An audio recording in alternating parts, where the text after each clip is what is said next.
On everyone, Los Angeles Lakers are officially up 3-1 against the Memphis Grizzlies, but job is not finished. Lakers have to go into Memphis, hopefully get that win. Wouldn't be shocked if they lose that game and then come back to LA and clear it up and then advance and move on to the next round. But the Lakers would like to get as much rest as possible. If you can close out in that game 5, that would just be absolutely massive, and then we would get like 5 to 7 days rest.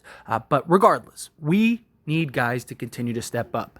And D'Angelo Russell is one of those guys. D'Angelo Russell saved that game.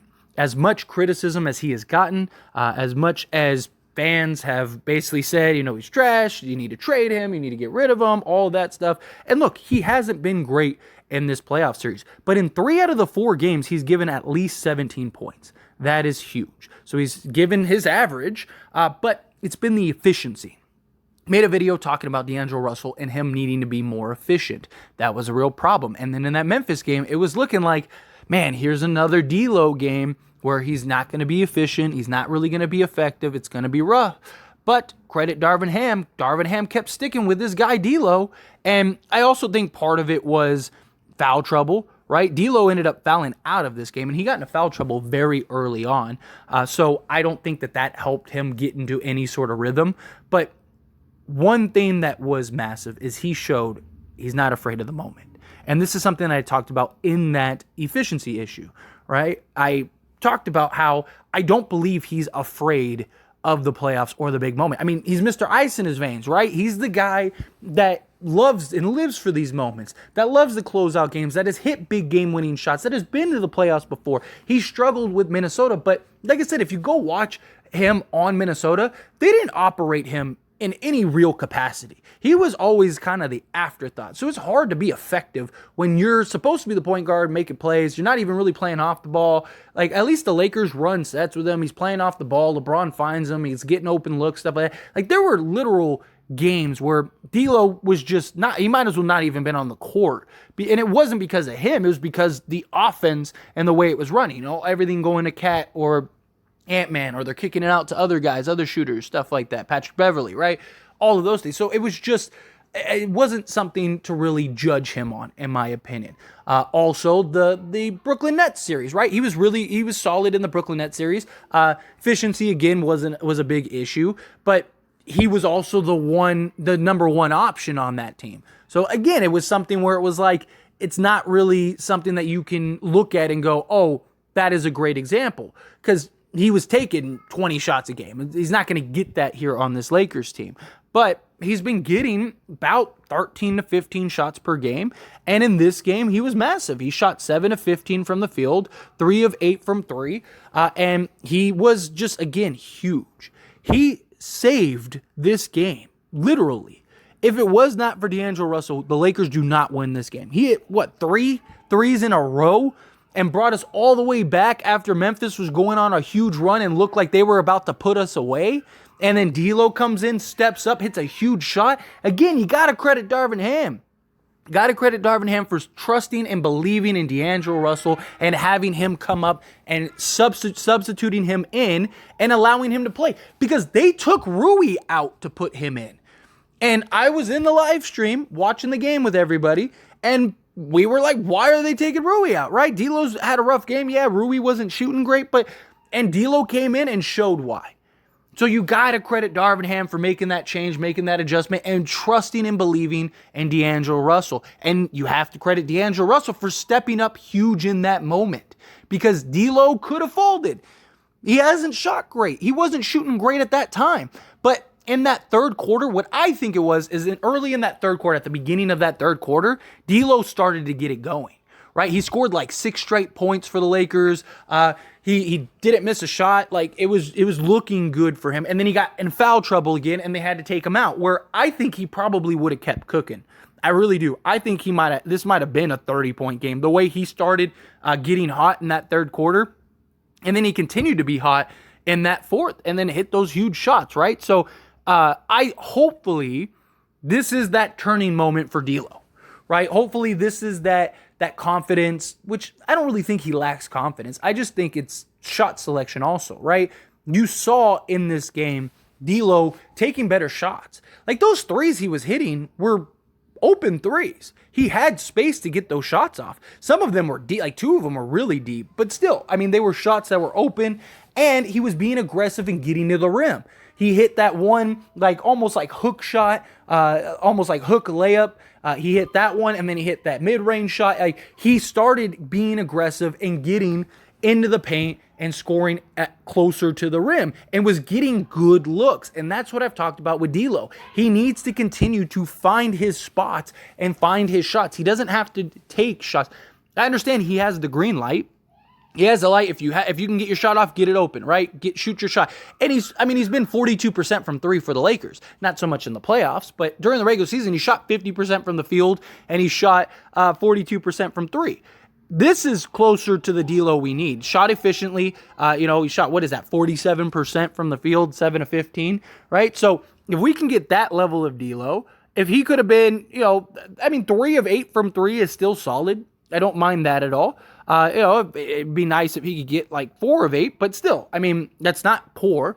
That's 37% or something like that from 3. So that's good efficiency from 3, good efficiency from the field. He was picking and choosing his spots. He was being aggressive. He was getting guys on his hip. This is a guy that we know is more than capable of taking over and winning games for us. And on top of that, he's supposed to be that guy. It's why the Lakers went and got him. The Lakers went and got D'Angelo Russell for him to be that third guy, to be the guy to take off the pressure from Anthony Davis and LeBron James. Memphis is doing everything they can to keep Anthony Davis pedestrian. Everything that they can, right? They are packing the paint with him. They are putting Tillman and Triple J on him every time he touches the ball and leaving guys like Jared Vanderbilt, Rui Hachimura, those kind of guys, they're leaving them wide open because they'd rather them beat them than Anthony Davis beat them. And so what that does is that allows guys like D'Lo to be able to go and create. And D'Lo is not going to have this tough of a matchup, right? There is a real question to beg if it's just the Grizzlies and they're just a tough matchup for D'Lo, which could be the case, right? Sometimes you just play teams and they're just really tough on you. And Memphis is the best defensive team we will see between now and until we get to the finals, literally. Unless we play the Boston Celtics or the Milwaukee Bucks. Outside of that, we might not see another defensive team of this caliber. And they have the perimeter defenders to go and put on D'Lo and Reeves and stuff like that. But we've seen D'Lo's ability to get into the paint still and get his shot off and do those things. It's only going to get easier. If they play the Kings or the Warriors, we've already seen D'Lo be able to get whatever he wants. And he's going to continue to do that, right? It's going to be much easier for D'Angelo Russell as we go forward. The Phoenix Suns, Chris Paul's going to be able to guard D'Lo? Absolutely not. D'Lo's going to eat Chris Paul alive if we play them. And then again, we're going to play the Denver Nuggets, and then who's going to guard? Murray? Not worried about Murray stopping him. I absolutely believe that D'Lo can cook Murray. So it's going to be easier as time goes on, but we need him to continue to be efficient, right? Slow starts, they happen. He picked it up. You got to give D'Lo credit. Again, you have to credit Darvin Ham because he stuck with him. Because if this didn't work out, Darvin Ham's the one that's getting the blame because he gets the blame for everything. The Lakers win, and he's getting blamed for stuff, which makes no sense to me. But regardless, if he put D'Lo in this game and D'Lo didn't step up and save the day, or just even if he didn't save the day, even if he just didn't play half decent, right? Then, oh man, he would have gotten all kinds of criticism. The media would have been like, why did you choose to put D'Lo back in when he just didn't have, all of that. I've said it before, I'll say it again. Nobody knows this team better than Darvin Ham. Darvin Ham is the coach. He's the one that is spending every single waking moment with these guys, knows what they're capable of, has all the data, has everything. None of us are smarter than Darvin Ham when it comes to this Lakers team. We might all think that we know more and we think that they should do this, that, and the other, but Darvin Ham is the one that is working with these guys day in and day out. Darvin Ham knew Rui is a mismatch problem and made that fix, right? D'Lo, hey, we need something to go. We need somebody to come and save the day.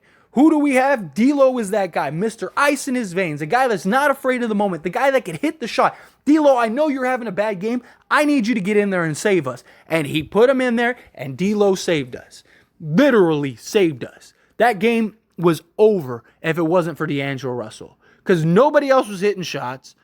Memphis was looking like they were starting to pull away. They had, a 7-point lead at that point. We had no answer for them. They were getting all the momentum. It was looking like we were dead in the water. And then D'Lo came in and literally saved the day. So you got to credit D'Lo. Again, I want to see more efficiency. I do. I'm not saying he has to shoot 50, 60, 70% from the field. But like I said it in my video where I talked about efficiency. Give me 45% from the field. Give me 45% from the field and like 37% from three. Perfect, right? If he can give us what he did this game, which he was like 47% from the field and like 37% from three or whatever, 36% from three, I'm totally okay with it. If he could play this level of game, this wasn't the most efficient game. This wasn't like, he was 5 of 8 from three and, 10 of 14 from the field, something like that. No, he was efficient. He was effective. He hit huge shots and big moments. Several guys did, but D'Lo was the catalyst. D'Lo was absolutely the catalyst. He saved the day. But anyway, as always, this is a discussion, so I pass the question on you. Let me know your thoughts and opinions down in the comments below. What do you think? Do you agree with me? Like, yeah, D'Lo saved the day. D'Lo is that man. Credit Ham for trusting him. Credit D'Lo for hitting those shots and stepping up big. I really think I think this would have been a huge game for D'Lo. Huge game. I mean, it was a huge game because he saved it. But I really think the way that he started picking it up in that third quarter, Memphis had no answer for him. None. Like I said, he scored 3 straight buckets and was just getting everything he wanted to start that third. And then he picked up that other foul, which I think was like his 4th or 5th foul. And Darvin Ham had to pull him out. So Darvin Ham pulled him out and he wasn't able to keep going. And then he comes in, does what he does, and then fouls out. And it was like, no.